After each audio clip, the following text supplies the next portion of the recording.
There's me, there's us. There's them. We live in Dorset. So that's me, that's her, that's them. And together we are the Bear Fam. I came out for a dog walk in a perfectly sunny summer's day. It's now hailing on me, and I've just had a huge, enormous clap of thunder overhead. So I'm trying to make haste home, but something tells me I'm going to get very wet in a minute. I'm already a tad chilly, having come out sleeveless thinking it was a beautiful day. This is a British summer for you. This is what England is all about. Beautiful sunshine turning into freezing, fecking cold winter in the blink of an eye. Anyway, Bear Fam, while I'm here and while this is occurring, I might as well update you on Ellie, because so much has happened probably since I last spoke to you. I don't even know where to start, to be honest with you. I might as well work backwards possibly, but after 9 days in hospital and all the different agencies, social services, children's adolescent mental health service, which I refer to as CAMS, the hospital, psychiatrist, all decided that there was no medical condition, despite the fact she spent half her time unconscious, her body in full, body tic, that she needed to go home. Fair enough. But just as they were discharging her, one of these attacks, seizures, whatever they are, came upon her. So she's in a wheelchair, out for the count. Have pictures, have evidence of this, but they still decide to proceed with discharge. And I say to them, well, the only way you're going to keep her in that wheelchair, because she kept slipping down because she has no control. She's like a dead weight when she's in that. Is to tie her in with a sheet, which is, something I'd done the day before when I needed to get her to the canteen because they had not fed her. Last 2 days up there, they didn't give her menus. They were very much trying their hardest to get rid of her. Because I get their point of view. That's not what a children's ward's for. And these blinking drops of snow or whatever they are huge. So they watched me and let me tie her into the wheelchair with a sheet.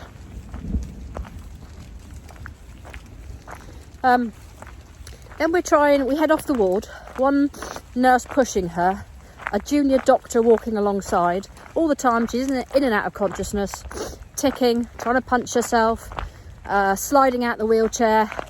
Had to stop numerous times to put her feet back on the pedals. The wheelchair they had chosen was one with a flappy paddle feet, and they only stay down when your feet are on them. Earlier in the week we had a nice one with a static platform, which was much better, but this one, and her feet kept bumping on the floor because she was half out the wheelchair. So they proceed. I can't believe, I'm in disbelief that they're actually wheeling her off the ward in this state. I should have screamed and shouted then. I know I should have done, but I didn't. They hand me a discharge piece of paper, whoopity shit, telling me I know all about the plan for the ongoing care, and I'm like, no, you've just literally come out of a meeting, walked up to the end of her bed and said you're going home. You haven't told us anything bar that. After yes, no, you can go home, no you can't. Social services got involved a couple of days before this, telling me I couldn't take her home because they couldn't guarantee that she'd be safe at home. All of a sudden it changed, and then the first 3 or 4 times they tried to discharge us, I had cams. Sorry, the lens of the is covered in rain. Oh Lord. Anyway, first couple of times there was loads of CAMS workers supposedly going to help me get her home, because once she's comatose she's a dead weight, and I was like, I'm not sure how you think I'm going to get her in my house. Anyway, this last time it's almost like they got weary of us. They had this last, I think they called it a strap meeting on the last day, And the last contact we had with the ward sister was her and Ellie agreeing that maybe it would be for the best. Hurry up, Jack. Maybe it would be for the best if she were to go out on day release and come back for the night times and then sort of do like a phased return to home. And Ellie agreed to that. And that was the last combo we had with the staff until an hour and a bit later when the meeting finished, and she charges up to the end of the bed and literally launches straight into, right, Ellie, you're going home. Just like that. Now, Ellie, although she's already got a broken hand from being up there and nearly broke the other hand, she needed a third x-ray because she'd bashed her hand again the previous evening. And they'd promised the doctor and an x-ray hours before. So they're trying to get us out the door, and I'm like, what about her hand? Well, she already had an x-ray on that. I said, no, she had an x-ray a week ago when she did it. Now she's bashed it in a different area, and it's even more sore. You said earlier that she needed an x-ray. Anyway, so it was during the x-ray, the nurse rushed her off without me even being able to keep up to go and get this x-ray. But it was on the way back from the x-ray that she collapsed. So she was in the wheelchair from collapsing on the way back from x-ray. I've never known an x-ray rush through so quick in my entire life. She was down there, x-rayed, and the results supposedly came through all within about 10-15 minutes. The previous 2 x-rays she had took the best part of 12 hours to get a result on. But yeah.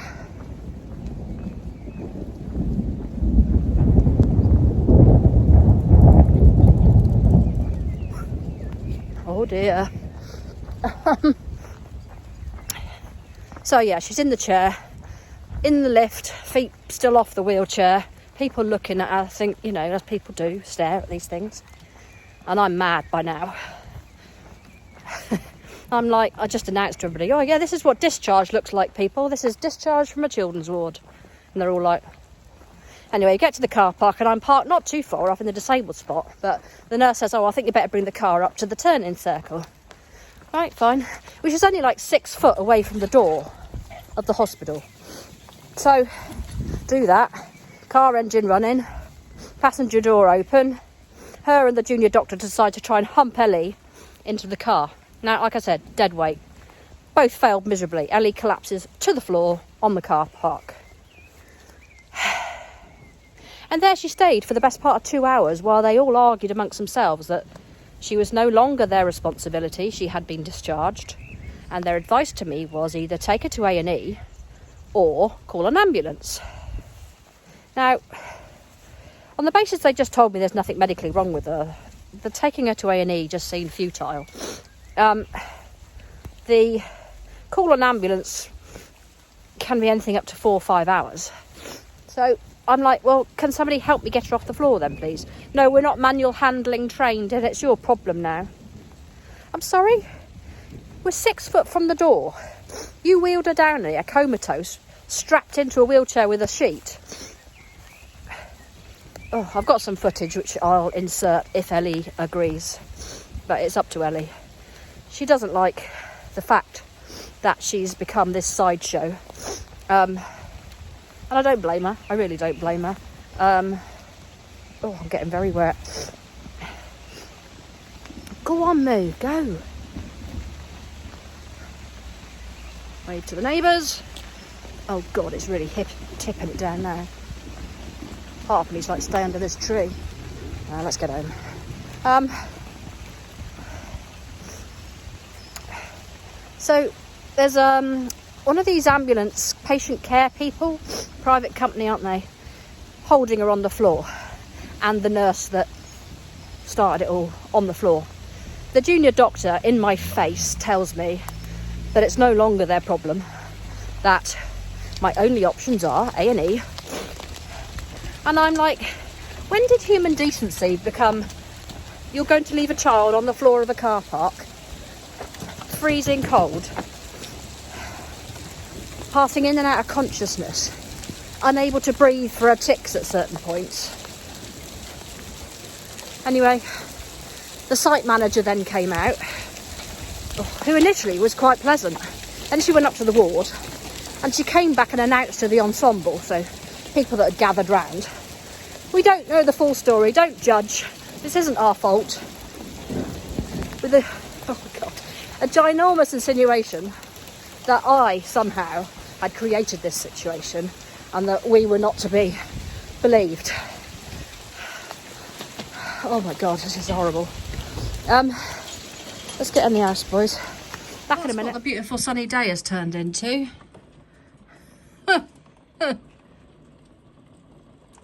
It is absolutely torrential. I'm so glad that we only got the tail end of that, because it's very wet. Very wet indeed. Anyway, where was I? Had a bit of a drive down, pat down with a towel. Tad wet. So basically, the nurse and this private ambulance person are cradling her on the floor. What happens is she's got full body tics, so she tics, the whole body is rigid, for instance. Her arms come out and punch, which she has no control of, even like she's broken bones. Even when it was broken, she was still doing it, and you could see her crying with the pain. Still can't stop it. She has these sessions where she can't breathe. She comes to from being passed out and she's like, and she starts to claw at her throat, and this panicked look goes across her face, and it's like, it's horrific. It's like watching somebody drown. A couple of times her lips went blue, and they gave her oxygen, which seemed to help. But anyway, not on the floor of the car park, they didn't. So there's two security guards there holding the sheet that I'd tied her into the chair with, screening her. At the time I thought they were being nice, but on reflection it's probably to stop people seeing the debacle that was happening. Another day, slightly better one, virtually the same spot I started yesterday. No thunderclouds today though. Okay, so they've got the curtain up round her. Then they bring out a screen, one of those old metal screens that looks like it's from the 60s. The nurse that was trying to get her in the car and the private ambulance woman are on the floor. And then all hell breaks loose, really. The junior doctor, as I said, tells me it's not their responsibility. Then the site manager comes out and initially sort of indicates that she's on our side, goes up to the ward, come back down, and then announces to everybody that they don't know the full story and not to judge, in a tone of voice that left people with no doubt that they were basically saying, you know, these people have created this situation for themselves. It took the best part of 2 hours, them refusing to put her on a bed because that would admit liability. It just went back and forth for me, like, what do you expect me to do? Take her to A&E. How do I get her to A&E if I can't get her in the car? Well, we can't take her. It's like literally round the corner, about 200 yards.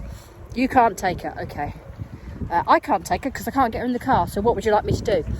Well, you could call an ambulance. I said, okay. How long's an ambulance going to take? 4 hours? You've told me there's nothing medically wrong with her. Why would I bother an ambulance? And in the meantime, I'm leaving my daughter on the floor of the hospital car park, am I? Great, well done. And it just went. It went round and round in circles. In the end, the site manager deemed that the only people present that were trained and authorised to manhandle Ellie were the porters, which is an intriguing aspect when we think back to how she ended up on the floor, and that was the fact a nurse was trying to manhandle her from the wheelchair into my car. So there's that. And so the porters come, they can't deadlift her off the floor. They struggle, huffing and puffing, impossible, can't do this. In the end, they hump her into a wheelchair and then pull the wheelchair alongside the car and hump her into the car.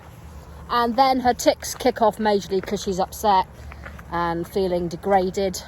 She starts punching 7 bells out of the dashboard on her bad hand. And I'm thinking, oh God, your hand. Oh God, the airbag's going to go off. Then I try and drive away and she's grabbing the bloody steering wheel, or the ticks are. Anyway, she passed in and out of consciousness all the way home with me sort of trying to support her head while I'm driving at the other hand. It's a good job I got an automatic car, to be fair. Get home and I'm then left with the, how do I get her in the house?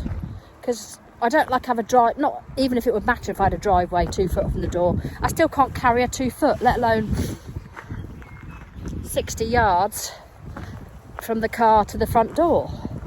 So I end up having to go and round up the 2 capable male neighbours I've got.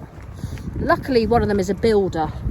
He's about my size, but Jesus, he virtually bench pressed her out of the car. It was incredible. And he manhandled her like a sack of potatoes on his shoulder into the house and placed her onto the sofa. Yeah, so that's how he came to be home. And as to how she's getting on now is probably the story for another day. There's so much else that's happened since that you're going to want to hear about. But as to this incident and some of the things that happened up on the ward, I am discussing with Ellie whether she wants to make a complaint. I personally feel her human rights were infringed. I feel that it was degrading, inhumane treatment. I don't think you would treat a dog like it, stray dog even like it, at the vets, let alone a child. I wouldn't pass a stranger in the street without trying to help them up, let alone a hospital 6 foot from their door, within seconds of being supposedly discharged, then denying all liability and responsibility. It's just, well, if nothing else, it's an indication of the state of our country and just how pathetic things have really got. And if I didn't want to leave this country, that certainly gives me food for thought. Right, I'm going to love and leave you. Just as a PS, I spoke to Ellie about the footage of her on the floor, and she does not want me to share it at this stage, which is fair enough. And it's probably best kept under wraps if indeed we do make a complaint. Probably best they don't see what I've got. But we have got plenty of videos, plenty of photographs of what's occurred up on that ward and whilst being ejected from said ward. But for now, I'm going to love and leave you, and I'll catch up with you soon. Thank you for watching, Bear Fam, and sending you love. Mwah.